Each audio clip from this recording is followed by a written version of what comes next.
Hola, hola, ¿cómo están? Espero que se encuentren muy bien.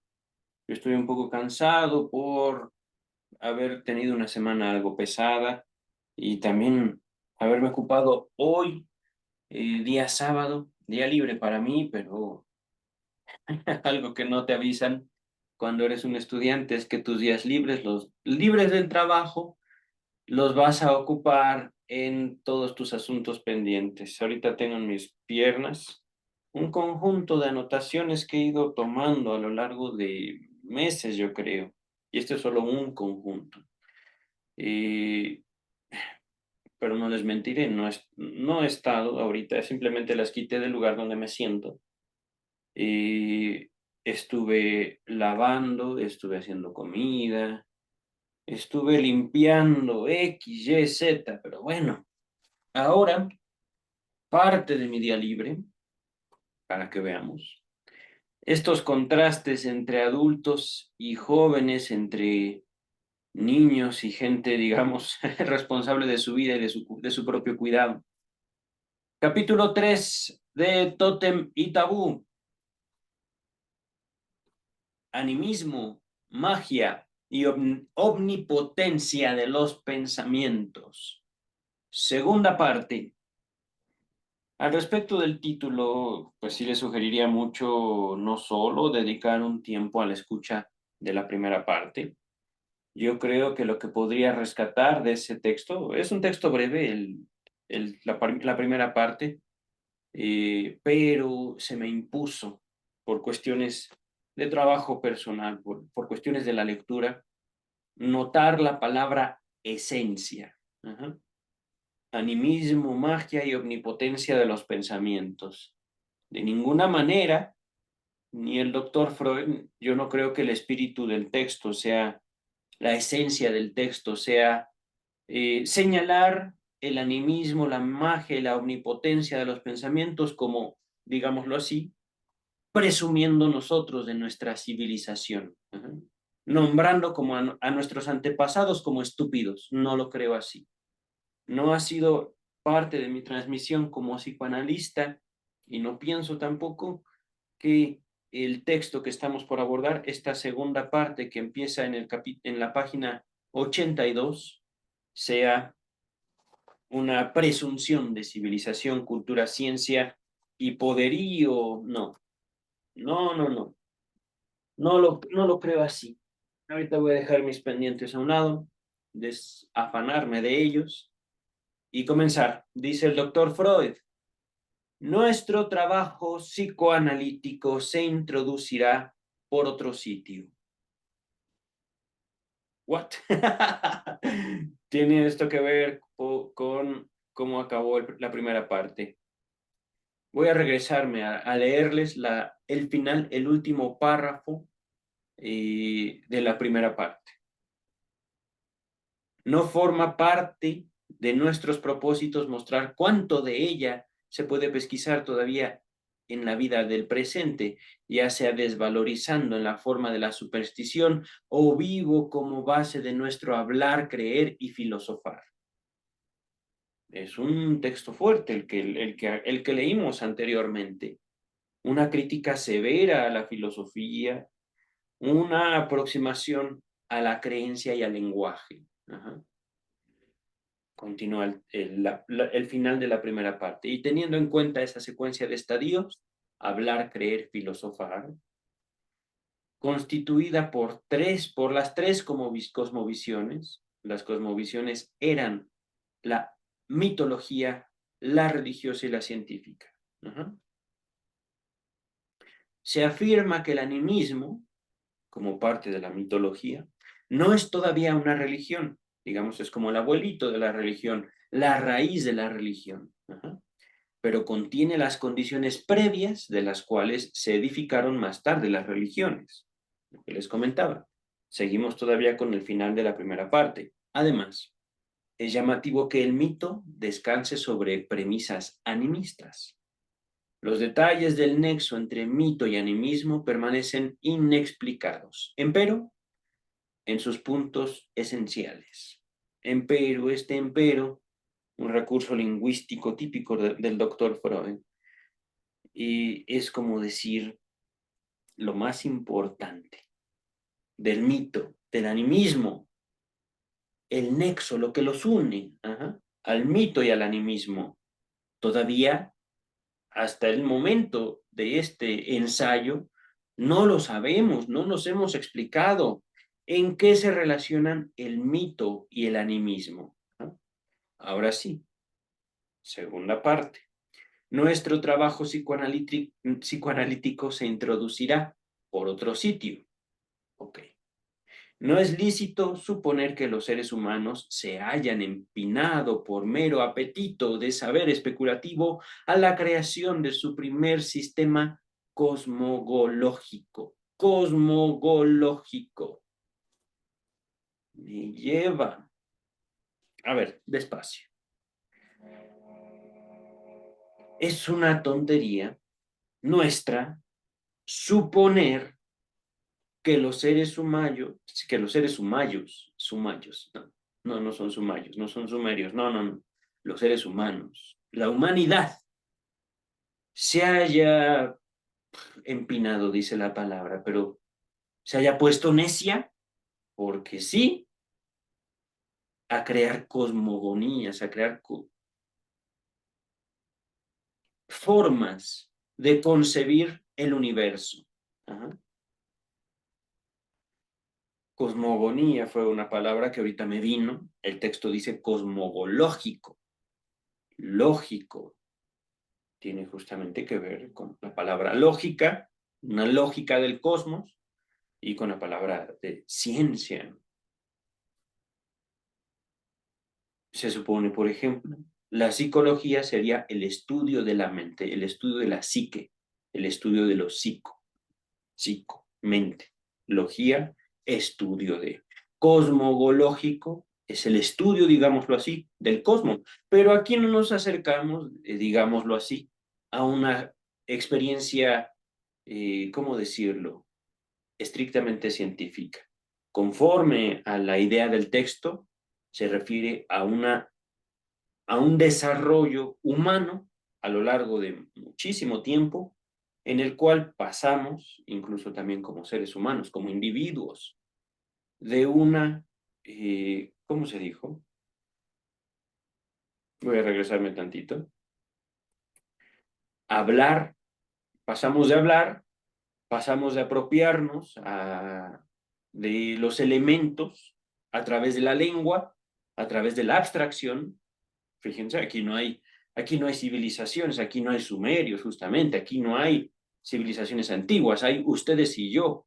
Yo aprendí a hablar, ustedes aprendieron a hablar, ¿cómo? Se ha visto, lo hemos estudiado. No solo es una cuestión lingüística, es una cuestión de la construcción de la psique, al menos de acuerdo a la postura del psicoanálisis del doctor Freud. Pasamos de hablar a creer, a levantar suposiciones, nosotros como individuos. Aquí el doctor Freud, podemos entenderlo, asocia la creencia con la religión, mientras que él habla se asocia justamente con la tendencia animista. ¿Estará triste o estará feliz esta pluma? Por poner un ejemplo.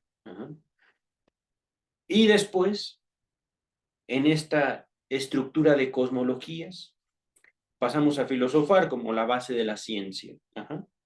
Justamente hablando del sistema cosmogológico, el primer sistema cosmogológico, el animismo, de acuerdo a la estructura del texto, ¿no?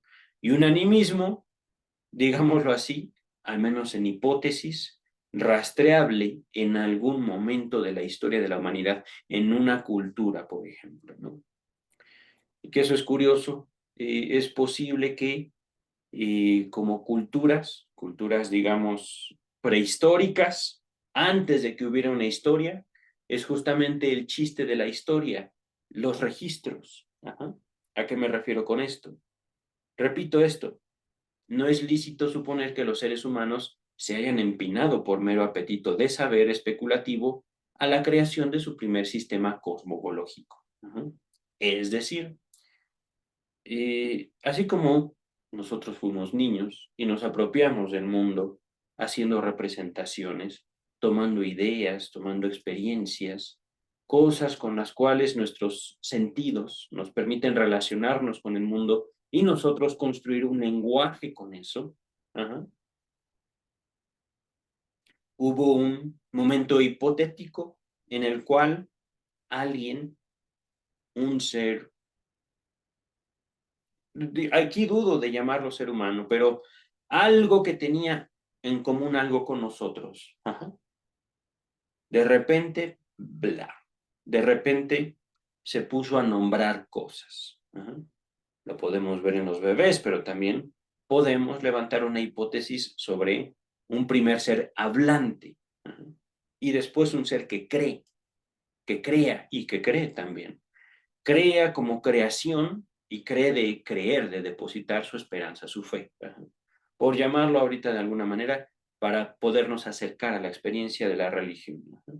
Y de ahí pasamos justamente a la formación de hipótesis, a, digamos, la constatación de los eventos, de los hechos, ajá, al registro de eso, que conforma tanto la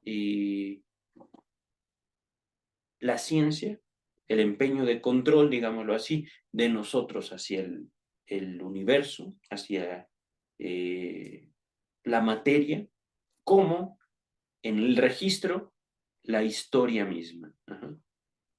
Y justamente el registro como una manera de representación. Esto, por ejemplo, que hago de sostener una pluma, el mencionar la pluma, el hacer eco en las representaciones de ustedes de la pluma. Ajá. Estoy ahorita poniéndome muy, muy estricto y muy conciso con el texto. Pasamos del lenguaje a la creencia y posteriormente a la filosofía. Ajá. Y esto, por supuesto, eh, no quisiera yo desdecirme, no quisiera yo decir me equivoqué anteriormente con una fuerte crítica a la filosofía, como un estadio, digamos, infantil, sin duda, como un estadio en el cual nos asombramos de que somos capaces de pensar y no definimos lo que es pensar, por ejemplo, ¿no? No podemos señalar un pensamiento como tal, uh-huh, sino simplemente relacionarnos con el mundo a través del lenguaje, lo cual, de ser estrictos, no es pensar. Hablar no es pensar. Pero me estoy poniendo ahorita muy, muy estricto con el texto. Vamos ahorita a regresar a él, ¿vale? No es, perdón, nuestro trabajo, repito desde el principio, nuestro trabajo psicoanalítico se introducirá por otro sitio. Me hizo pensar cosas, doctor Freud, pero vamos a continuar. No es lícito suponer que los seres humanos se hayan empinado por mero apetito de saber especulativo a la creación de su primer sistema cosmogológico. Es decir, los que creyeron no eran tontos, los que hablaron no eran tontos. Los filósofos tampoco son tontos, pero continuamos. La necesidad práctica de apoderarse del mundo debe de haber tenido su parte en ese empeño. Repito, apoderarse del mundo.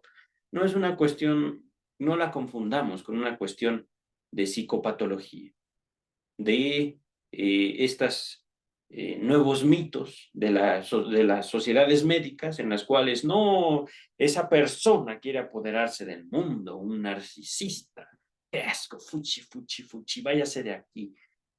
¿Cómo les llaman? Ya no me acuerdo, no me acuerdo. Egocéntrico, no. Es egomaníaco, podría ser. Pero ya sabemos que la psiquiatría consiste en desacreditar todo, todo producto humano. Ahorita, en cuestiones del texto, la necesidad práctica, es decir, yo bebé tomando objetos del mundo a mi alrededor para vivir. Uh-huh. Necesidad práctica de apoderarse del mundo debe de haber tenido su parte en ese empeño, en el sistema cosmogológico. Es decir, una parte importante de la naturaleza humana es apoderarse del mundo. no en un sentido de control, ¿cómo podríamos llamarlo? Incluso hasta en la política, y control tiránico. Ajá. No se trata de eso, es simplemente parte de la experiencia humana. Ajá.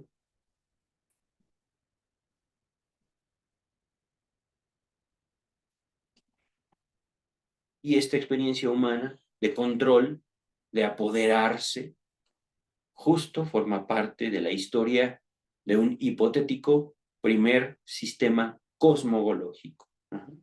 Continuamos. Por eso no nos asombra enterarnos de que vaya de la mano del sistema animista una indicación sobre el modo de proceder para adueñarse de hombres, animales y cosas, o de sus espíritus. Ándale. Esa indicación, consabida bajo el nombre de, entre comillas, ensalmo o, entre comillas, brujería y, entre comillas, magia, repito, ensalmo, brujería, magia, es designada por ese punto, voy a latinizar este nombre, seguramente no se pronuncia así, Reinach, rey con I latina, la I el puntito, N-A-C-H. Estoy pronunciando este nombre como si fuera latino, pero no lo es seguramente. Reinach, 1905 a 1912. Repito, esa indicación, consabida bajo el nombre de ensalmo, brujería y magia, es designada por Reinach la estrategia del animismo. Yo preferiría con Hubert y Maus, se escucha como ratón, pero es M-A-U-S-S, compararla con la técnica. Es decir, Reinach denomina al ensalmo, la brujería y la magia, aquí vamos a agruparlos en una misma idea, ensalmo, brujería, magia. Reinach nos dice es la estrategia del animismo, es lo que hace el animismo para colarse entre nuestros empeños de civilización. Pues no, al menos no de acuerdo a una concepción, ¿cómo decirlo? Sin afán de ridiculizar a nuestros ancestros. Dice Freud, yo preferiría denominar al ensalmo, la magia y la brujería con la técnica, es decir, es lo que el animismo hace. No veo mucho cambio entre estrategia y técnica, pero conservémoslo por el momento. Tampoco es mi intención burlarme del doctor Freud. Continúa el texto. ¿Puede uno separar conceptualmente ensalmo y magia? Es posible, siempre que con alguna arbitrariedad se omitan las oscilaciones del uso lingüístico. Así, el ensalmo es en lo esencial el arte de influir sobre los espíritus, tratándolos como en iguales condiciones se haría con los hombres, vale decir, calmándolos, apaciguándolos, consiguiendo su simpatía, amedrentándolos, arrebatándoles su poder, sometiéndolos a la propia voluntad, mediante los mismos recursos que se han hallado eficaces para los hombres vivos. La magia, en cambio, es algo diverso. En el fondo prescinde de los espíritus y se vale de un recurso particular, no del método psicológico trivial. Conjeturaremos, es decir, vamos a pensar con facilidad que la magia es la pieza más ordinaria y sustantiva de la técnica animista, pues entre los recursos con que ha de tratarse a los espíritus se encuentran también recursos mágicos. Nota 6, pero voy a continuar. Y la magia halla su aplicación aún en casos donde la espiritualización de la naturaleza, es decir, la naturaleza tiene espíritus, ¿por qué? Porque yo creo que tiene espíritus, a nuestro parecer, no ha sido consumada. Otra vez, repito. Conjeturaremos con facilidad que la magia es la pieza más originaria y sustantiva o importante de la técnica animista, pues entre los recursos con que ha de tratarse a los espíritus se encuentran también recursos mágicos. y la magia haya su aplicación aún en casos donde la espiritualización de la naturaleza, a nuestro parecer, no ha sido consumada. Entonces, con espiritualización de la naturaleza, es decir, por ejemplo, voy a actuar invocando el poder del viento y del fuego para consumirte, por ejemplo, ¿no? Y ahí donde no puedo yo alcanzar a los espíritus, entonces empleo un recurso mágico. ¡Pum! Hechizo. Por poner un ejemplo, ¿no? Ahorita nos acercamos a la nota número 6. Mira, es una nota de Sigmund Freud y de repente el doctor Freud se ha puesto un poquito ocultista. Asustar a un espíritu mediante ruido y gritos es una acción puramente ensalmadora. Constreñirlo y apoderándose de su nombre equivale a usar magia contra él. Mira qué cosas. Continúa, este capítulo me está gustando, pero también voy a anotar los temas.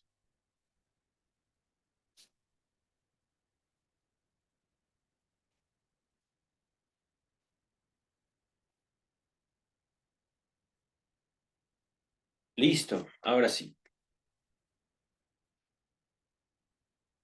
La magia servirá por fuerza a los propósitos más diversos. Someter los procesos naturales a la voluntad del hombre. Proteger al individuo de enemigos y peligros. Conferirle el poder para hacerles daño. Ahora bien, los principios sobre cuya premisa descansa el obrar mágico, o más bien el principio de la magia, son tan evidentes que ninguno de los autores ha dejado de discernirlos. Si uno prescinde del juicio del valor implícito, se los puede formular de la manera más sucinta, con las palabras de E.B.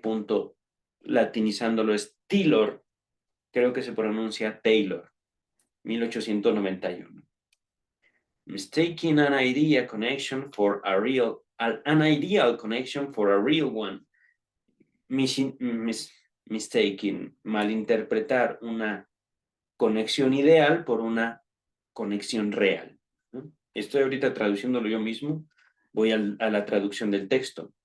Tomar equívocamente una conexión ideal por una real.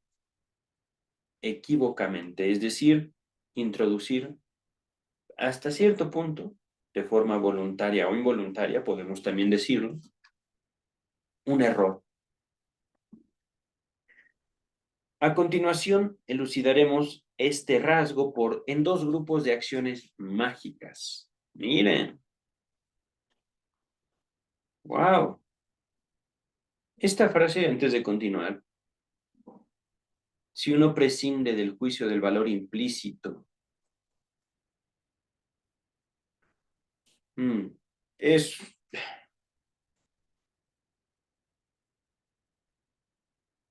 una forma, digamos, muy elegante del doctor Freud, como voy a hacer un resumen, un mega resumen. Pum, ahí está. Taylor dijo, pum, introducir el error. Eh, repito, tomar equivocadamente una conexión ideal por una real. Y es que también esta frase me hace mucho ruido. Tomar equivocadamente una conexión ideal, es decir, ahí está el deseo, ahí está el detalle.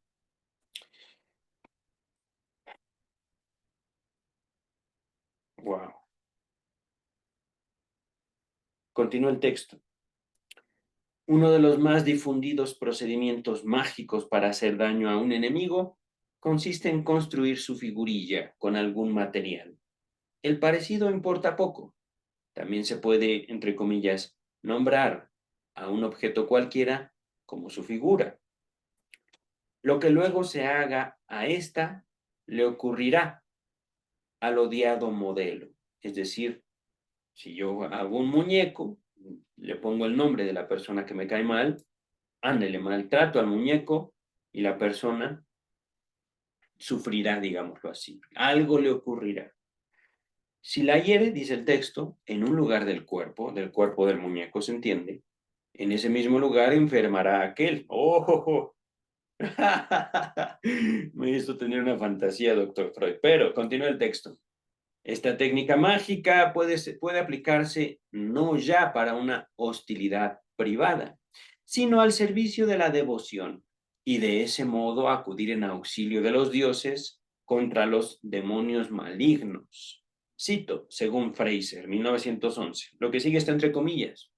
Cada noche, cuando el dios del sol Ra, en el antiguo Egipto, descendía a su morada en el rojo poniente, debía librar una enconada lucha con una cuadrilla de demonios que se abatían sobre él al mando de Apepi, archienemigo de Ra.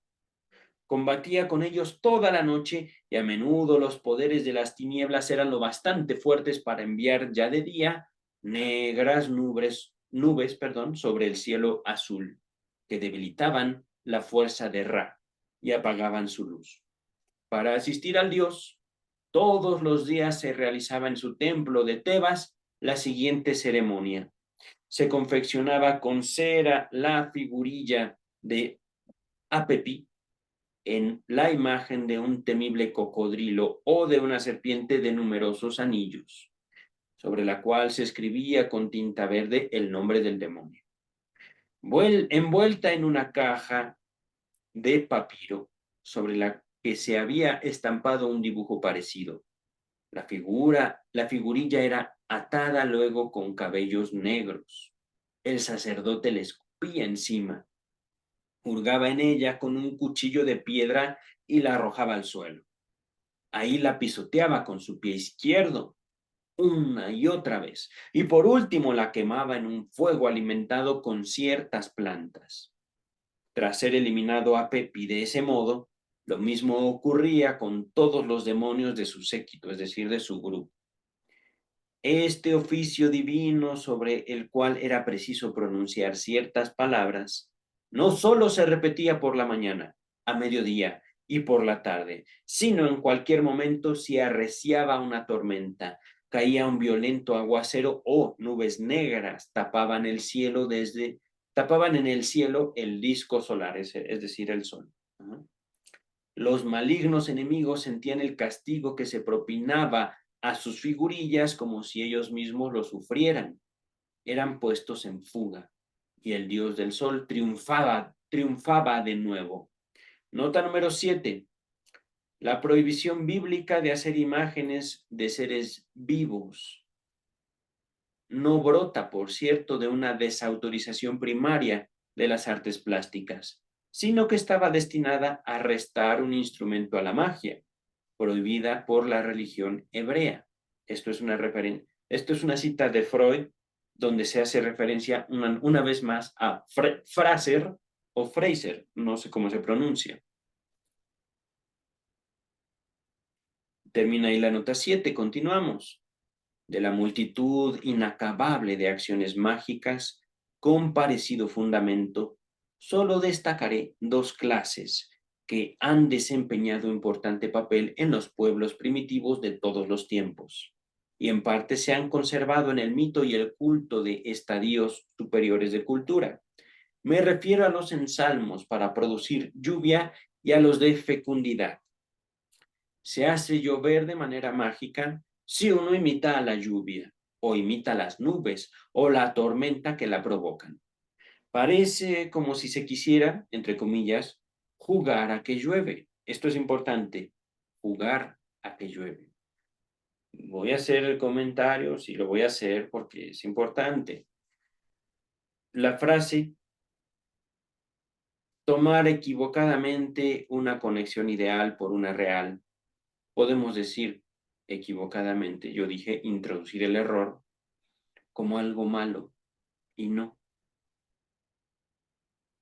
Esto lo vimos en el chiste y su relación con lo inconsciente. No estoy seguro si en psicopatología de la vida cotidiana, pero la importancia del tratar las cosas que no son como si fueran. Y de hecho, tomé una pluma para poner el ejemplo de cómo una pluma para un niño es una espada, por ejemplo, ¿no? No es una espada, ciertamente, y el niño no necesita una espada, pero puede jugar o con una pluma, o con un palito, o con una rama que encontró en el piso, y tomarla dentro de su mundo simbólico. De ahí la importancia del lenguaje. No hay lenguaje sin la construcción de símbolos. Y esos símbolos no los produce la cultura, los producen los individuos. Pero regresamos al texto. Esto nada más por la frase jugar a que llueve. Y esta es una frase introducida por este caballero.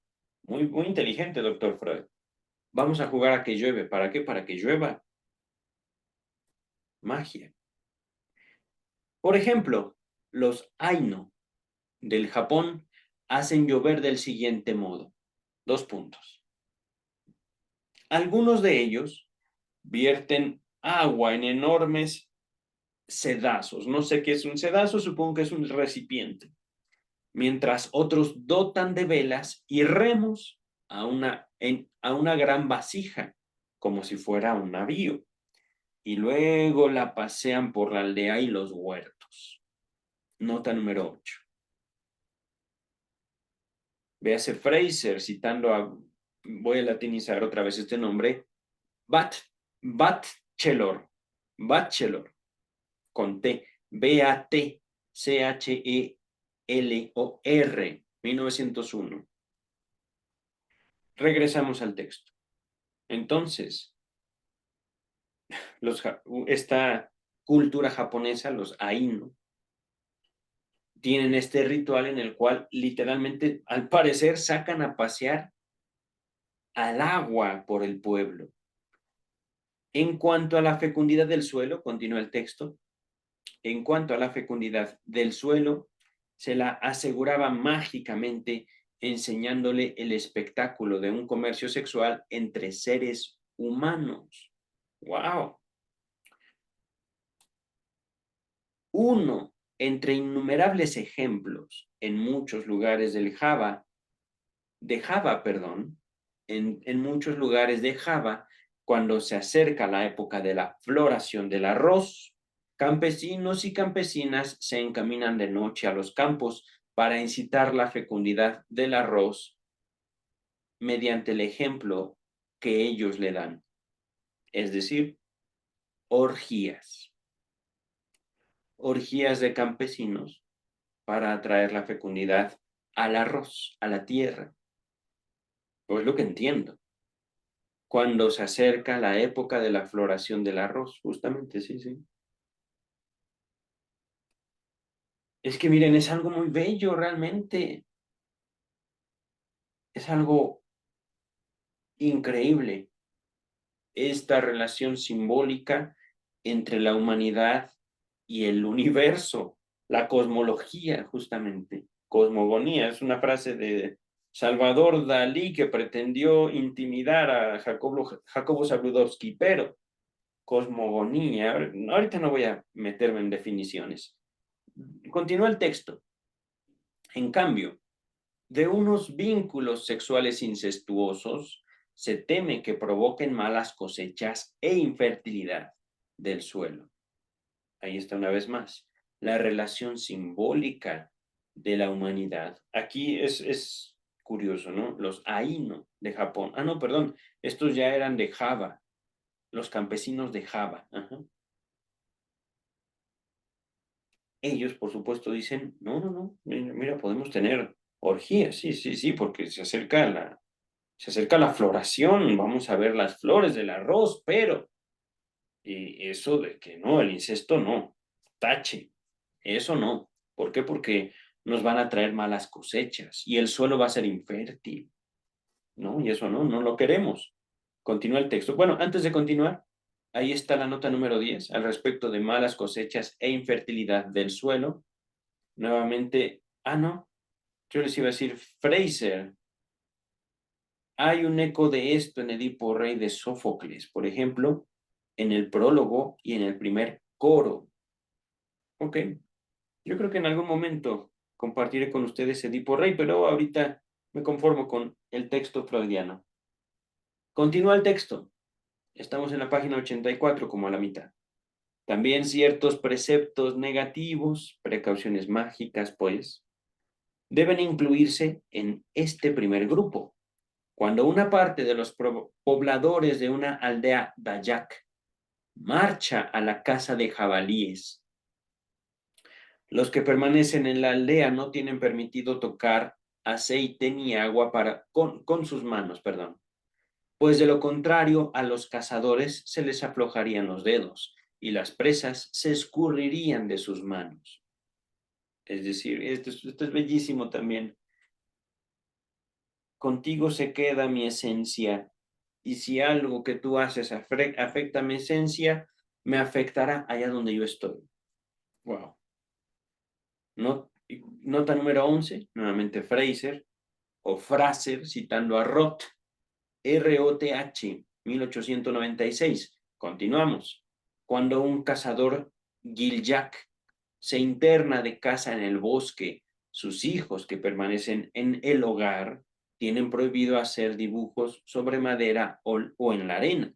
Si los hicieran, las sendas en el denso bosque podrían enredarse tanto como las líneas del dibujo y el cazador no hallaría el camino de regreso. Nota número 12, nuevamente Fraser, citando a la V, con doble B, B grande, B labial, la V. Continúa el texto. Último párrafo de la página 84. Si en estos últimos ejemplos de acción mágica, como en tantos otros, la distancia no supone obstáculo alguno y por consiguiente se acepta la telepatía como un hecho natural, tampoco nos resultará difícil entender esta peculiaridad de la magia. No ofrece ninguna duda lo que se considera como eficaz en todos estos ejemplos. Es la similitud, se destaca esa palabra, entre la acción consumada y el acontecer esperado. Por eso, Fraser llama imitativa u homeopática a esta variedad de la magia. Si quiero que llueva, solo necesito algo que tenga el aspecto de lluvia o recuerde a ella. Y en una fase ulterior del desarrollo cultural, en vez de este ensalmo mágico, para hacer llover, se organizarán procesiones a un templo para rogar a los seres sagrados que ahí tienen su morada. Por último, también se resignará esta técnica religiosa y, en cambio, se experimentarán sobre la atmósfera los medios con los cuales puede producirse lluvia. Permítame un momento, estamos ya en la página 85. Vamos a finalizar en la 89. Esto va a estar rápido. 85. Aquí está. En un segundo grupo de acciones mágicas, no cuenta el principio de la similitud, sino otro que se pondrá fácilmente de relieve en los ejemplos que siguen. Permítanme. Yo creo que hoy me cortaré el cabello. Pero, entonces, ejemplos de un segundo grupo de acciones mágicas. Para hacer daño a un enemigo es posible servirse también de un procedimiento diverso. De repente me siento como en uno de estos canales de brujería, en YouTube, en TikTok, pero es algo muy bello también encontrarse con el abordaje del doctor Freud sobre estos temas. Uno se apodera de sus cabellos, uñas y otros productos de desecho, y aún de una pieza de su vestimenta, y emprende sobre estas cosas alguna acción hostil. Entonces es exactamente como si uno se hubiera apoderado de la persona misma, lo que les hizo a las cosas que de ella provienen, lo experimentará por fuerza esa persona. Para la visión de los primitivos, entre los componentes esenciales de una personalidad se cuenta también su nombre. Ciertamente. Y así, sabiendo uno el nombre de una persona o de un espíritu, adquiere cierto poder sobre su portador. De ahí las extraordinarias precauciones y restricciones en el uso de los nombres a que hicimos referencia en nuestro ensayo acerca del tabú. Véanse páginas 60 y siguientes. Es evidente que es evidente que en estos ejemplos la similitud es sustituida por una, se destaca, afinidad. Similitud, podemos entenderlo como se parecen, son similares. Afinidad, mm, podría yo entenderlo como un camino para, una secuencia. Pero aquí sí, y ahora no tengo mi teléfono, lo dejé allá cargándose. Afinidad, eso sí me gustaría ser más ahí estricto o enfático. La diferencia entre similitud y afinidad. Parecido, no, pero son los relación o analogía de una cosa con otra. Es básicamente lo mismo que similitud.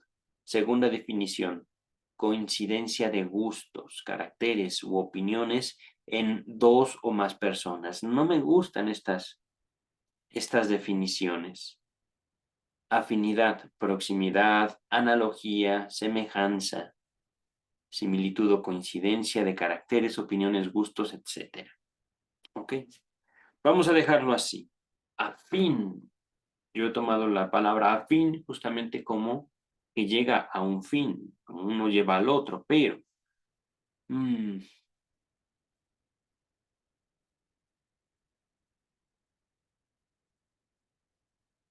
es que la similitud, sí, y cuando hablamos de un nombre, es justamente aquí la importancia de apelar al texto para su propia explicación.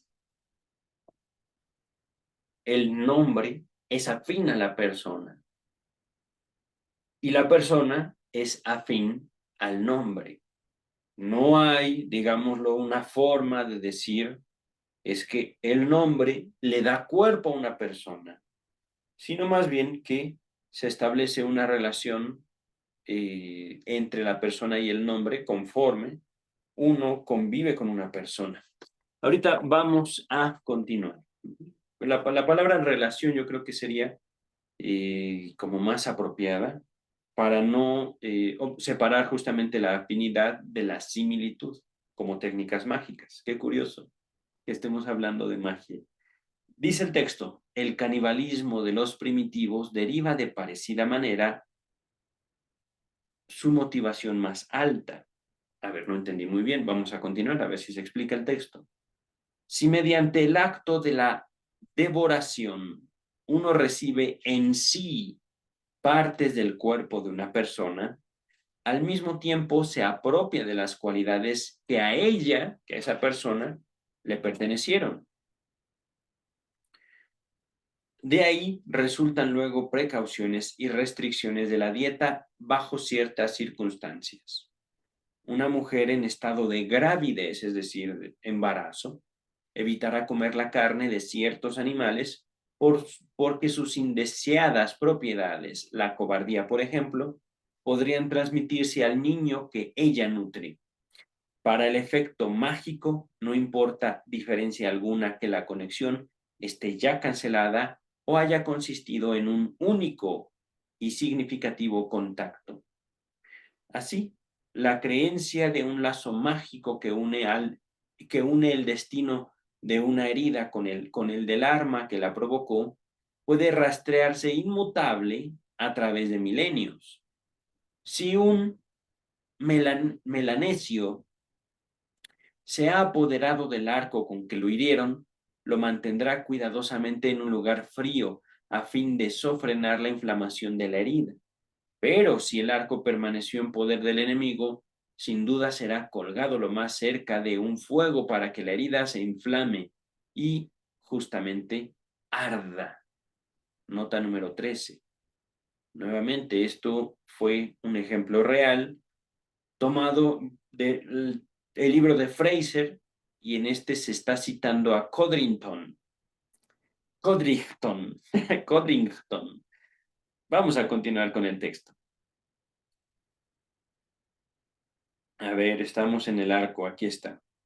Plinio, en su Historia Natural, libro 28, su libro 28, capítulo 7, aconseja: para el caso de que uno se arrepienta por haber herido a otro, escupir sobre la mano que causó la herida. De esa manera calmará enseguida el dolor de que el herido siente. ¡Wow! Médicos, tomen nota. Estoy jugando, por supuesto. A ver, Fraser. Francis Bacon, en su Silva Silvarum, debe ser tomo 10, parágrafo 998, menciona la universal creencia de que la untura del arma que provocó una herida cura a esta. ¡Wow! Es decir, supongamos, un cuchillo me hirió la mano. Para yo curarme esa herida, tengo que hacer un ungüento con el cuchillo. Es lo que entiendo. La untura del arma. Untura también podría entenderse como la funda, lo que cubre el arma. Untura. Vamos a continuar. Se dice que los campesinos ingleses obran todavía hoy según esta receta.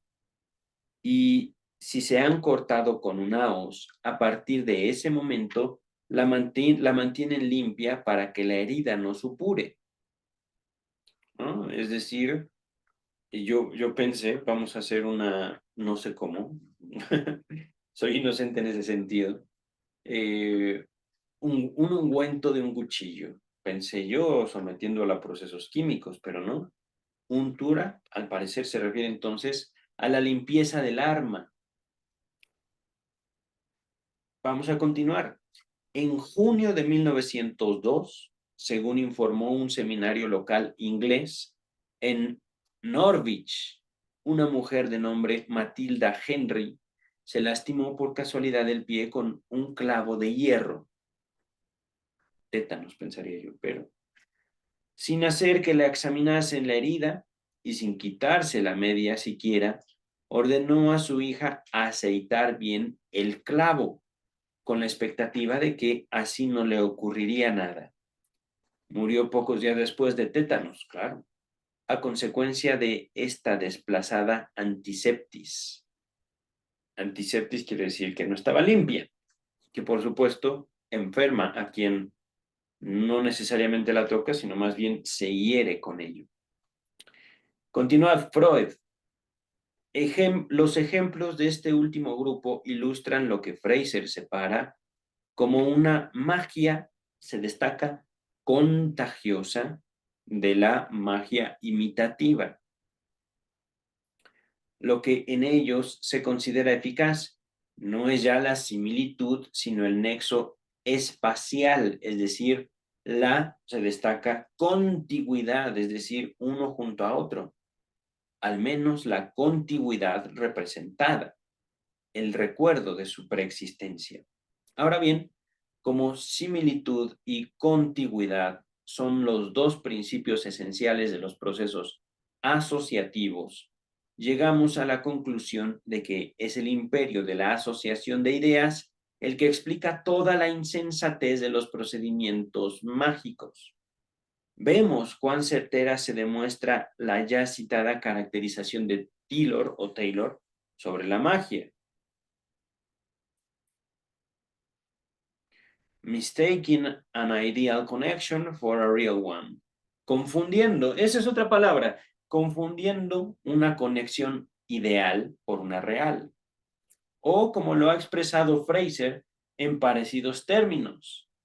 Men mistook the order of their ideas for the order of nature, and hence imagined that the color which they have, or seems to have, over The control, ¿no? No es color, es control. En español, papá. Los hombres tomaron equivocadamente el orden de sus ideas por el orden de la naturaleza y de ahí imaginaron que el control que tienen o parecen tener sobre sus pensamientos les permitía ejercer un control correspondiente sobre las cosas. ¡Ojo! Eso sí es hilarante, señor Fraser, o Fraser, no sé cómo se llama usted, no sé cómo llamarlo, pero continuamos con el doctor Freud. Ahí ciertamente es que es una evidencia de cómo los adultos, por un lado, de forma soberbia, desprecian la naturaleza infantil que habita en ellos. Cuando Fraser dice, es que se equivocan. Esos que creen en la magia es porque se equivocan, se confunden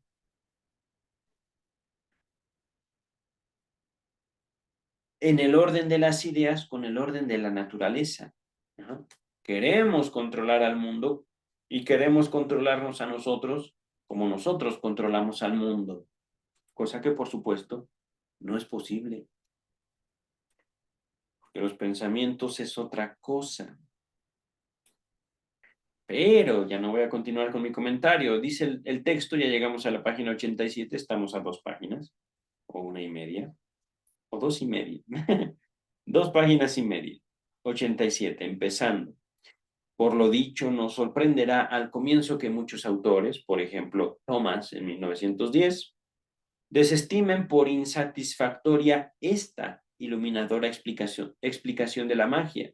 Sin embargo, reflexionando con más detenimiento, habrá que admitir una objeción.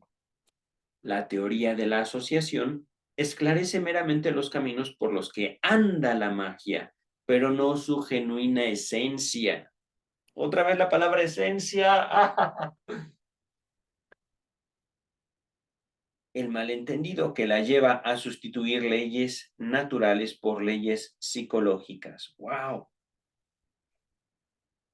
Es manifiesto que en este punto hace falta un factor dinámico, pero mientras que su búsqueda ha extraviado a los críticos de la doctrina de Fraser, resultará fácil proporcionar un esclarecimiento satisfactorio de la magia si uno se limita a continuar y profundizar la teoría de la asociación relativa a ella, es decir, a la magia. Consideremos primero el caso más simple y sustantivo de la magia imitativa. Esto de vamos a imitar para convocar. Ajá. Según Fraser, esta puede ser practicada por sí sola, mientras que la magia contagiosa presupone por regla general a la imitativa. Los motivos que esfuerzan a practicar la magia se disciernen fácilmente. Son los deseos de los hombres, claro. Y bien, solo necesitamos suponer que el hombre primitivo tiene una grandiosa confianza en el poder de sus deseos. En el fondo, todo aquello que él produce por la vía mágica tiene que acontecer solo porque él lo quiere. Así, lo que al comienzo se destaca es su mero deseo. Oh. Respecto del niño, que se encuentra en condiciones psicológicas análogas, pero todavía no tiene capacidad de ejecución motriz, es decir, hubo un momento, aunque ustedes no lo crean, en el cual no controlábamos nuestro cuerpo. Continúa el texto. Ya hemos sustentado en otro lugar, 1911, no sé cuál es otro lugar, cuál es ese otro lugar, la siguiente hipótesis. Al comienzo, los niños, satisface sus deseos por la vía de alucinación. Es la interpretación de los sueños, ¿no? Pero en 1911, eso no está en... Eso lo recuerdo en la interpretación de los sueños, pero no fue escrita en 1911, fue escrita en 1895, publicada en 1900. Pero bueno, repito, al comienzo el niño satisface sus deseos por vía de alucinación, estableciendo la situación satisfactoria mediante las excitaciones centrífugas de sus órganos sensoriales. Es decir, la satisfacción viene de la excitación de órganos sensoriales, sentidos. Y aquí también, esto es fabuloso, satisface sus deseos por vía de alucinación. Ah, doctor Freud, cómo lo extrañamos, cómo lo extraño, ciertamente. Para los primitivos adultos se abre otro camino. De su deseo pende un impulso motor, la voluntad, y ésta, que luego cambiará la faz de la tierra al servicio de la satisfacción de sus deseos, es empleada entonces para figurar, para dar reforma, la satisfacción. De suerte que, por así decir, se la pueda vivenciar mediante unas alucinaciones motrices. Me lleva. Miren, es que esto es tan abstracto. Lo estoy sufriendo por las implicaciones de eso que está diciendo y está jugando con nosotros, doctor Freud. Está jugando también con la misma esencia de la percepción.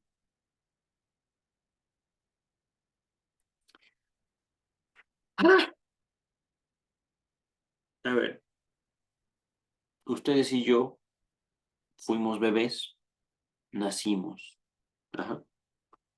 Conforme fuimos objeto de cuidado, es decir, nos cuidaron a ustedes y a mí, nos daban de comer, nos limpiaban, nos ponían en cierto lugar para que nosotros no resultáramos dañados por el mero sol, por los elementos. Ajá.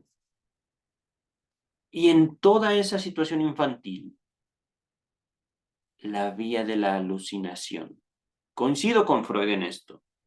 Es el camino más pronto, más inmediato a la satisfacción. Pero eso no basta. Ajá. Es decir, y aquí justamente, satisface sus deseos por vía de alucinación, estableciendo la situación satisfactoria mediante las excitaciones centrífugas de sus órganos sensoriales. Un pecho. Me calmo, me duermo. Ajá. Otra vez. Pecho. Me alimento. Ajá. Y cuando no, me calmo chupándome el dedo.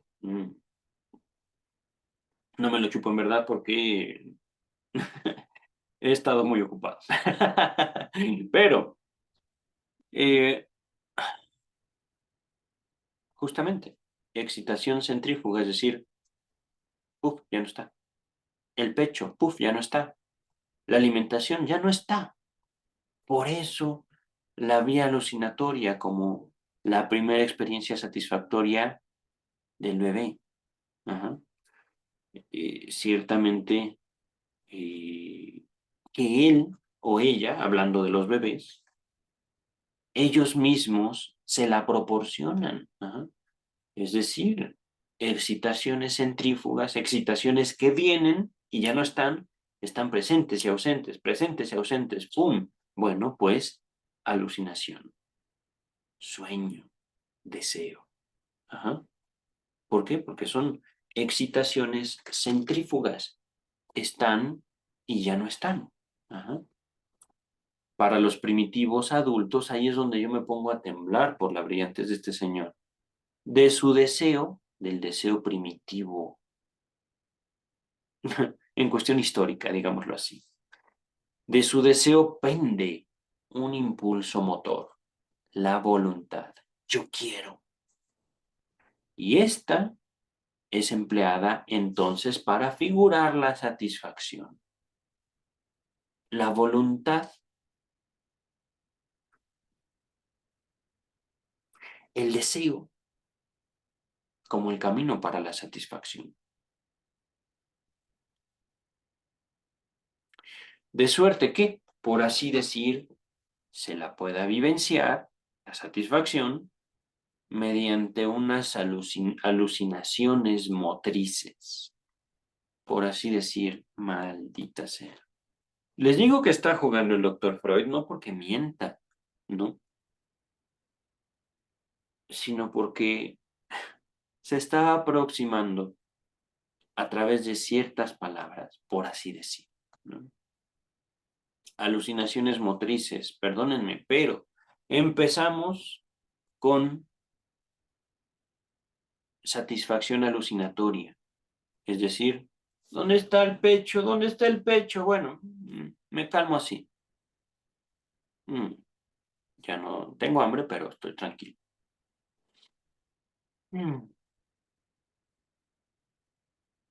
Y ahora, alucinaciones motrices, de repente, justamente, la diferencia. Y ¡oh, qué caramba!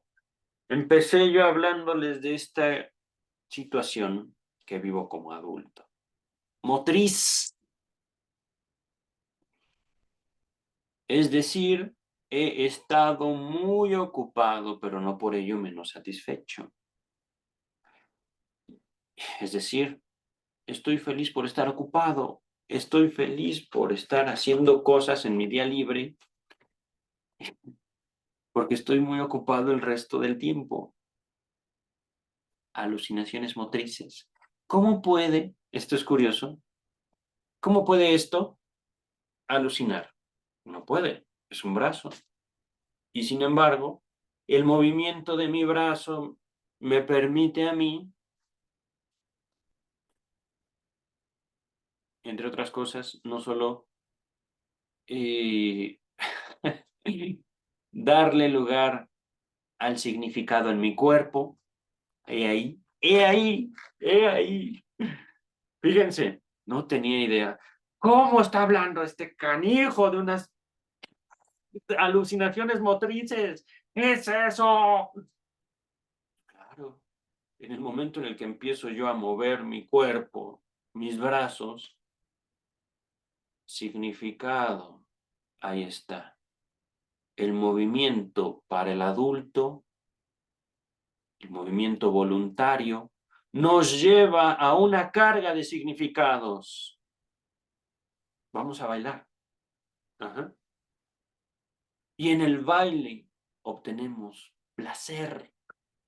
En el baile obtenemos satisfacción. Y si no, bailar. Artes marciales. Defínete. Ponte en guardia. Golpe. 1, 2. Y hay significado en ello. Y hay vida en ello. En el movimiento del cuerpo, justamente alucinaciones motrices. Continúa el texto. Una tal figuración, se destaca figuración, del deseo satisfecho es de todo punto comparable al juego de los niños, que en ellos revela a la técnica de la satisfacción puramente sensorial. A ver, espérenme tantito. ¡Ah! Doctor Freud. Ay, doctor Freud. Su genialidad espanta a veces. Una figuración del deseo satisfecho es de todo punto comparable al juego de los niños, que en ello revela a la técnica de la satisfacción puramente sensorial.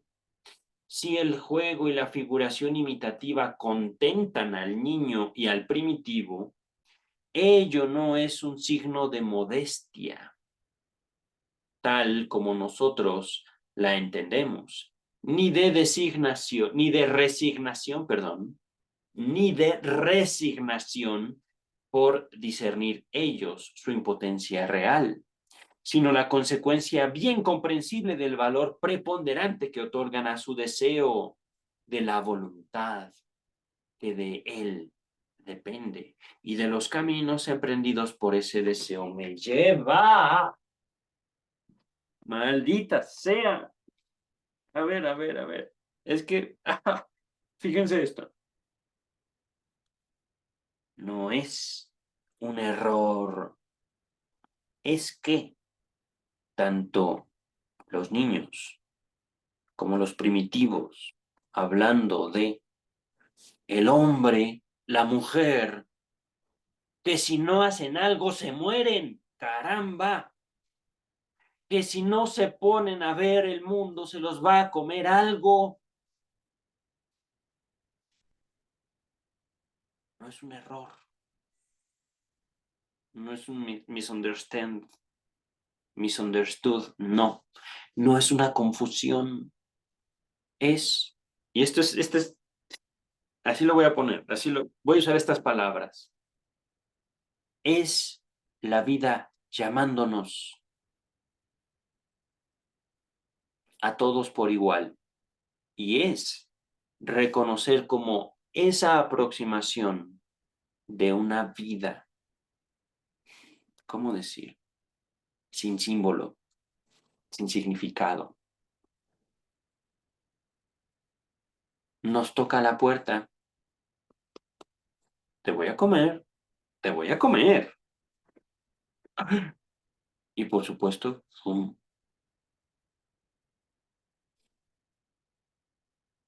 la esencia de la vida.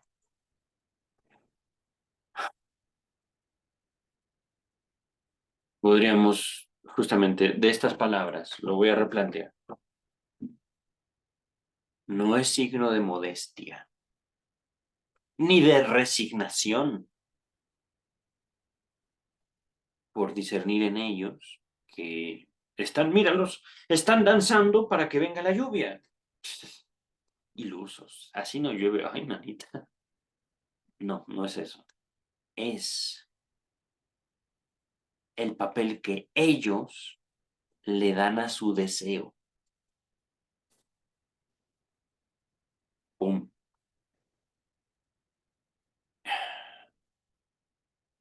Los niños y los pueblos primitivos.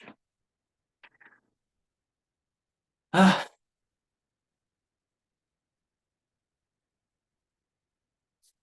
continúa el texto.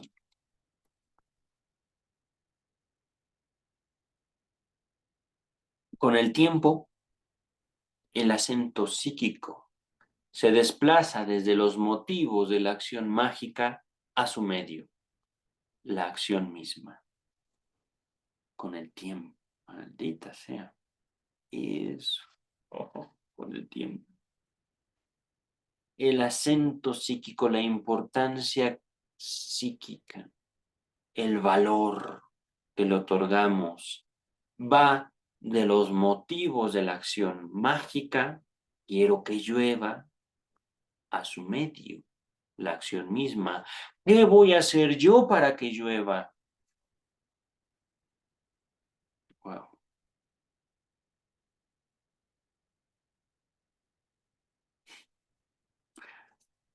Continúa el texto.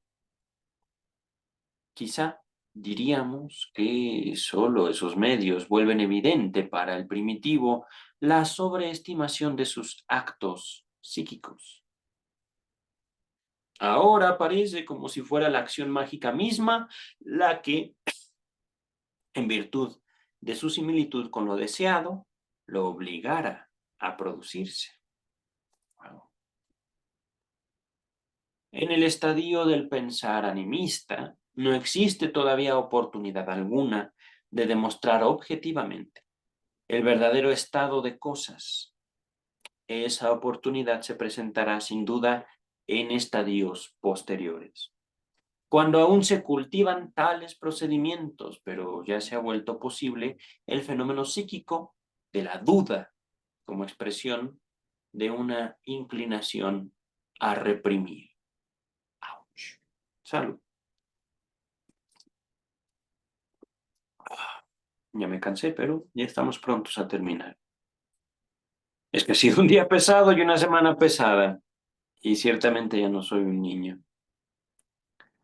Entonces, los seres humanos conceden que los conjuros de espíritus no consiguen nada si no media la creencia en ellos, y que en la virtud ensalmadora de la oración, y que aún la virtud ensalmadora de la oración fracasa si no está movida por la fe. Nota 14. Véase el rey en Hamlet, acto 3, escena 3. Mis palabras vuelan, mis pensamientos quédanse aquí abajo. Sin pensamientos, nunca las palabras van al cielo.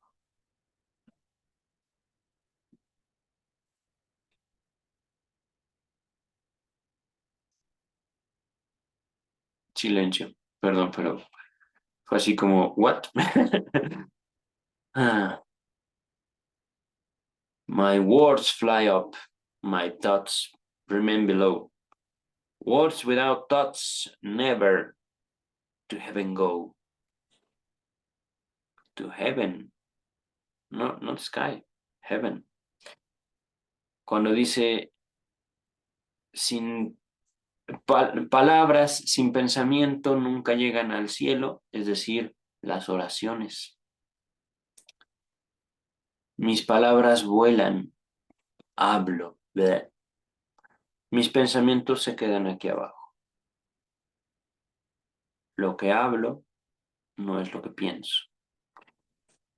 Sin pensamientos, es decir, sin intención, sin voluntad. Eso explica mucho de lo que me está pasando, maldita sea. Sin voluntad, las palabras no llegan al cielo. Sin la voluntad, la oración no va a ser escuchada por un ser divino. Sin fe. Continúa el texto, ya estamos alrededor de una página. Estamos en la 88, pero como a la mitad. Y acaba este capítulo, esta parte del tercer capítulo, a la mitad de la página 89. La posibilidad de una magia contagiosa basada en la asociación por contigüidad, es decir, asociación por elementos cercanos en cuestión asociativa, temporal, temática, etcétera. Nos mostrará luego que la estimación psíquica se ha propagado desde el deseo y desde la voluntad a todos los actos psíquicos que están a disposición de esta última, de la estimación psíquica, ¿vale? No, no, está hablando de la voluntad. A ver otra vez. La posibilidad de una magia contagiosa basada en la asociación por contigüidad nos mostrará luego que la estimación psíquica se ha propagado desde el deseo y desde la voluntad a todos los actos psíquicos que están a disposición de esta última, de la voluntad, es verdad.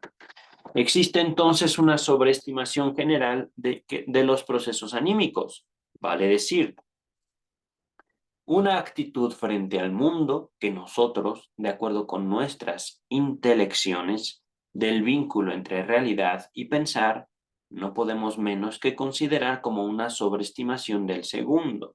Es decir, piensa para que te vaya bien. Ajá, ajá. No, no, no, no te voy a psicoeducar. Vamos a continuar. Ah,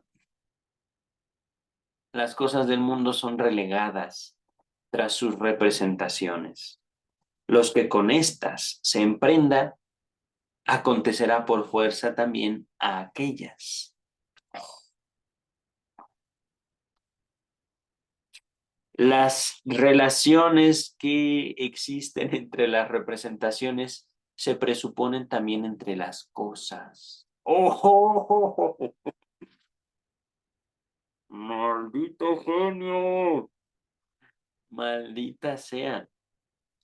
Las relaciones, repito, que existen entre las representaciones se presuponen también entre las cosas.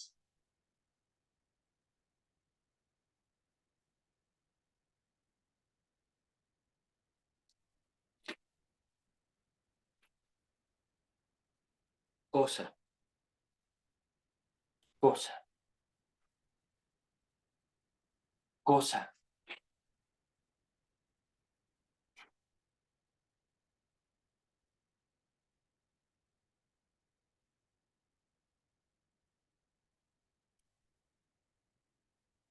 La representación es el elemento fundacional del mundo simbólico. La representación se construye a partir de las experiencias que tenemos con las cosas.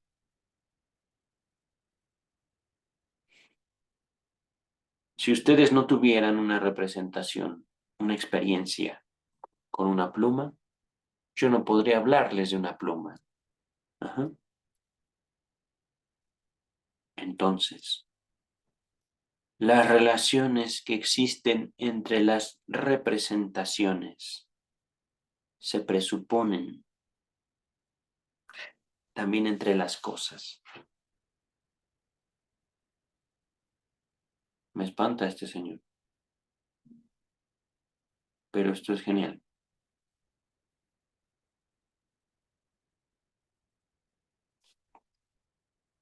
No he acabado, pero permítanme, es que no estoy temblando, estoy así como,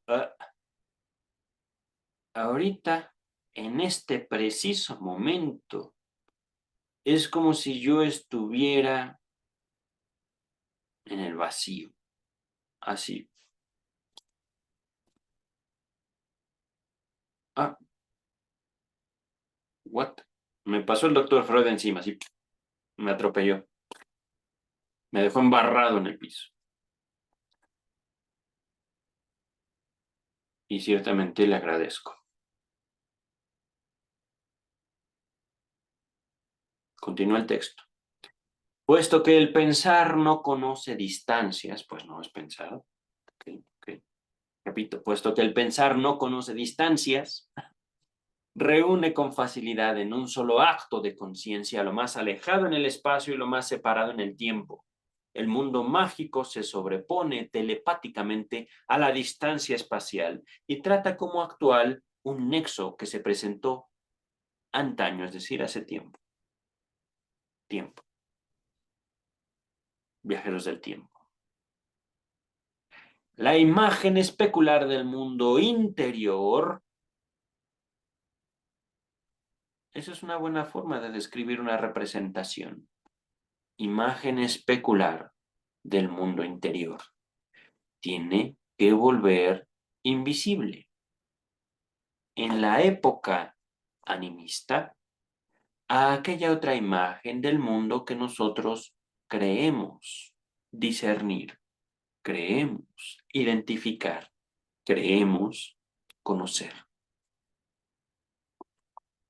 Repito, es que no he dicho.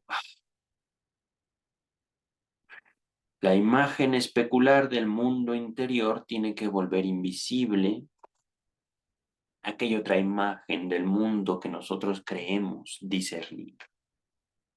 Imagen especular.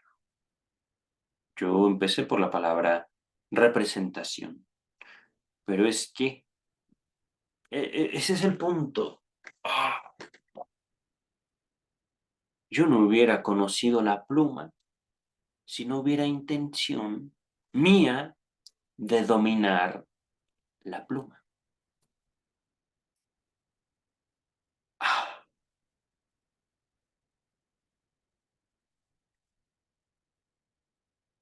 deseo. El deseo como el origen de lo humano. Yo no sabría lo que es el agua si no hubiera tenido sed. Y por ello salud. Estamos a 2 párrafos. Bienaventurados si llegaron hasta aquí. Pongamos de relieve, por otra parte, que los dos principios de la asociación, similitud y contigüidad, coinciden en la unidad superior del contacto. Se destaca esa palabra. La asociación por contigüidad es un contacto en el sentido directo y la asociación por similitud lo es en el traslaticio. Traslaticio. No tengo mi teléfono, se me olvidó. Se me olvida que dejé mi teléfono a un ladito. Se está cargando el teléfono. Pero, ¿qué es traslaticio, doctor Freud? Bueno, perdón, no le pregunto a usted, doctor Freud. Real Academia, traslaticio. Que tiene una palabra o una expresión y que no es el originario o literal, sino que guarda una cierta relación con este. Fideo por delgado debe entenderse en sentido traslaticio. Es decir, ¿tienes los brazos como fideo? Bueno, no están hechos de masa, no, son delgaditos. Ajá. Traslaticio, que se traslada. Ahí está. Ya tengo el texto en pantalla. Me enojé conmigo mismo, discúlpenme ustedes, es que ¿cómo me atrevo a tener un error de esa manera? No. Ahora sí, casi finalizamos. Una identidad todavía no aprendida por nosotros en el proceso psíquico es certificada por el uso de la misma palabra para dos variedades de enlace. Es la misma extensión del concepto de contacto que se obtuvo en el análisis del tabú. Contacto entre comillas, perdón. Me hace página 35, pero para acabar. A modo de resumen, podemos decirnos ahora el principio que rige a la magia, la técnica del modo de pensar animista, es el de la omnipotencia de los pensamientos. Bravo, bravo, doctor Freud. En serio, estos trabajos me lleva pifas, me lleva el payaso. Wow. Miren, ya lo había leído, pero es que lo rico también es volverse a encontrar con esta clase de joyas. ¡Joya! Ugh. Yo creo que para este momento quiero buscar mi celular. Y sé que está cargándose, sé que no lo tengo junto a mí, pero es la intención de... ¿Y mi celular? ¿Dónde quedó? ¿Dónde lo dejé? Allá. Ah, terminamos, doctor Freud. Gracias. Gracias, gracias, gracias. Y ya nos vamos, chiquitín. Mira, otra vez, este gruñón de acá. Oh, bueno, es gruñón, pero también es muy lindo. Me está esperando para irnos de paseo. Cuídense mucho, nos estamos viendo para la tercera parte del tercer capítulo de Tótem y Tabú. Animismo, magia y omnipotencia de los pensamientos. Ya llegamos a eso de la omnipotencia de los pensamientos, pero es que también la esencia de la magia es que efectivamente pensamos y los elementos son las representaciones motivadas por un deseo a través de la construcción de un mundo simbólico. ¡Wow! ¡Wow! Miren, qué bueno es estar vivo. Cuídense mucho. Los veo para la lectura de esta tercera parte. Déjenme ver si hay una cuarta. Si hay cuarta. La tercera está muy cortita. Son 5 o 6 páginas. Pero yo creo que lo grabaré mañana. Bye.